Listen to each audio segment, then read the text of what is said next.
अगर मैं आपसे कहूं कि इंडिया बनाम इंग्लैंड के चौथे टेस्ट मैच के अंदर चालू क्या नहीं हुआ कि ऐसे 3 खिलाड़ी आपके सामने आ चुके हैं जो चौथे टेस्ट मैच के अंदर खेलेंगे ही नहीं। लेकिन सवाल ये उठता है कि अगर ये 3 खिलाड़ी नहीं खेलेंगे तो इनकी जगह पर कौन खेलेगा। सवाल ये भी खड़ा होता है कि भाई अगर ये बाहर हुए तो क्यों बाहर हुए, और सवाल ये भी खड़ा होता है क्या अगर ये नहीं खेलते तो इनके बिना भारत जीत सकता है। क्योंकि अभी भारत का हाल आप जान रहे हो काफी बेहाल है, क्योंकि भारत जीता जागता मैच हारा तो कुछ अपनी गलती की वजह से हारा।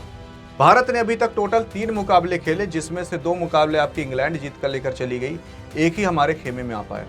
अभी केवल 2 मुकाबले और बाकी हैं।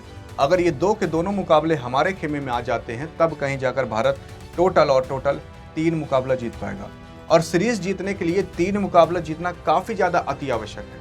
और इतना अति आवश्यक है क्योंकि भारत यार कई अरसे और कई सदियां बीत चुकी हैं, भारत इंग्लैंड के अंदर कोई भी टेस्ट सीरीज ही नहीं जीता।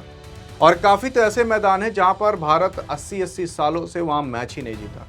और ये चौथा टेस्ट मैच मैनचेस्टर के अंदर आने वाला है, और मैनचेस्टर के अंदर अभी तक भारत टोटल 9 मुकाबले खेला है, और आपको पता है एक भी मुकाबला नहीं जीता। हाँ, 4-5 मैचेस टाई हुए तो 2-3 मैचेस 4 मैचेस जीता है, हारा है, लेकिन जीता एक भी नहीं है। टाई हुए हैं या तो हारा है।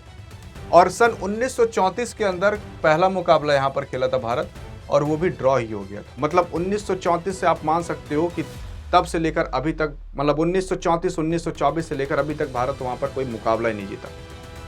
लेकिन अब सवाल ये उठता है क्या भारत अब जीत सकता है, क्योंकि अब प्लेइंग 11 में कुछ बदलाव हो रहा है।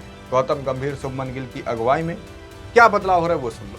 सबसे पहले आपके अर्शदीप सिंह, आपको पता होगा कभी तक ये टीम में नहीं थे, लेकिन चौथे टेस्ट मैच के अंदर इनकी पूरी उम्मीद थी कि इनको टीम में ले लिया जाएगा, क्योंकि वर्कलोड मैनेजमेंट के तहत कहा गया था कि जसप्रीत बुमराह को चौथा टेस्ट मैच नहीं खिलाया जाएगा। लेकिन अब आपके अर्शदीप सिंह का डेब्यू यहाँ पर होने वाला था। लेकिन डेब्यू पर कैसे पानी फेरा जाता है वो आप अब अर्शदीप सिंह से सीख लो। असल में चौथे टेस्ट मैच से पहले प्रैक्टिस के दौरान इन्होंने अपने हाथ पर एक ऐसी चोट मार ली जो कि चोट अभी तक ठीक ही नहीं हुई। और एक गेंदबाज के लिए अगर उंगली में चोट लग जाती है तो आप जान जाओ फिर उसका पूरा करियर खत्म हो सकता है।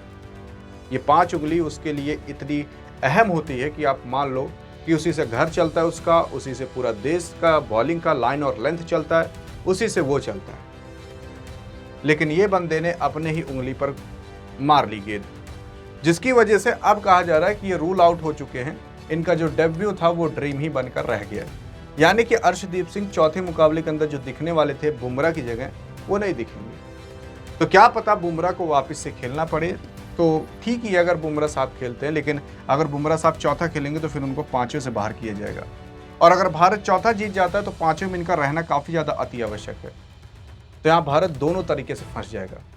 तो जो बुमराह की जगह आपके अर्शदीप सिंह दिखने वाले थे वो नहीं दिखेंगे, और इनका डेब्यू भी नहीं हो पाएगा। अर्शदीप सिंह का अभी तक एक भी टेस्ट नहीं खेले। दूसरा, अगर आप देखोगे यहाँ पर आकाशदीप का तो चांस ही नहीं बनता था कि इनको बाहर निकाला जाएगा।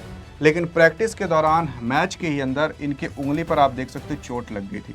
डॉक्टर साहब आए थे चेक करने, लेकिन अब कहा जा रहा है ये उंगली की चोट इनकी अभी तक ठीक नहीं हुई, जिसकी वजह से गेंदबाजी कराने में काफ़ी दिक्कत होगी और इनको ड्रॉप कर दिया जा सकता है। अगर इनको ड्रॉप किया जाएगा ना तो आपको पता ही होगा कि अंशुल कंबोज को यहाँ पर मौका दिया जा चुका है।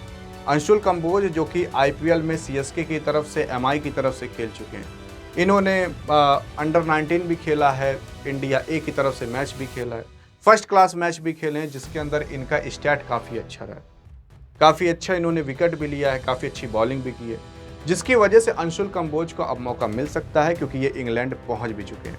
और अगर देखा जाए तो परफेक्ट रिप्लेसमेंट अंशुल कंबोज ही कर सकते हैं आकाशदीप का। आकाशदीप ने अभी जो फिलहाल कुछ मैच के अंदर करके दिखाया है ना, वो आप मान लो कि वो अंशुल कंबोज को करना काफ़ी मुश्किल हो जाएगा। लेकिन खैर, अब जो हो चुका है वो हो चुका है। आपको आकाशदीप की जगह अंशुल कंबोज दिख सकते हैं। लेकिन अगर देख लिया जाए, आपके ऋषभ पंत पर भी सवाल उठ रहे हैं। क्या ऋषभ पंत अभी ठीक है? क्योंकि ऋषभ पंत जब विकेट कीपिंग कर रहे थे तो ऋषभ पंत के हाथ में चोट लग चुकी थी विकेट कीपिंग करते हुए। सटीक एक गेंद आकर बैठ गई, जिसकी वजह से इंजर्ड हो चुके थे। आपको हम बता दें, तब से लेकर अभी तक ये विकेट कीपिंग करने नहीं आए हैं, बैटिंग करने भले आए हैं। हाँ, लेकिन विकेट कीपिंग करने के लिए नहीं खेल पाएंगे। विकेट कीपिंग के लिए करने आएंगे आपके ध्रुव जुरैल साहब। अब हम आपको बता दें, ध्रुव जुरैल साहब आपके विकेट कीपिंग करने के लिए आएंगे, लेकिन बैटिंग करने के लिए नहीं आएंगे। और बैटिंग करने के लिए आपके ऋषभ पंत साहब आएंगे। और अगर इनका उंगली ठीक हो जाता है तो ये विकेट कीपिंग भी करने आएंगे, जिसकी वजह से आप ये मान सकते हो कि ऋषभ पंत आपको पूरी तरीके से फाइन दिखाई देंगे। तो ये 3 खिलाड़ी जो थे जो बाहर होने वाले थे, उसमें से ऋषभ पंत नहीं बाहर होंगे, अर्शदीप तो बाहर हो चुके हैं और आकाशदीप भी 90% चांस है वो भी बाहर हो जाएंगे। बाकी आपको क्या लगता है कि भारत अब इस प्लेइंग 11 के साथ चौथा टेस्ट मैच जीत सकती है? और जीतने के बाद क्या मैनचेस्टर स्टेडियम के अंदर जो ये मैच होने वाला, वहाँ इतिहास रच सकती है? बताइएगा ज़रूर अगर आपको कुछ समझ में आया हो। लेकिन अधिक जानकारी चाहिए तो बगल में भी क्लिक करके देख सकते हो। मिलेंगे इस वीडियो के अंदर, तब तक के लिए जय हिंद और जय भारत।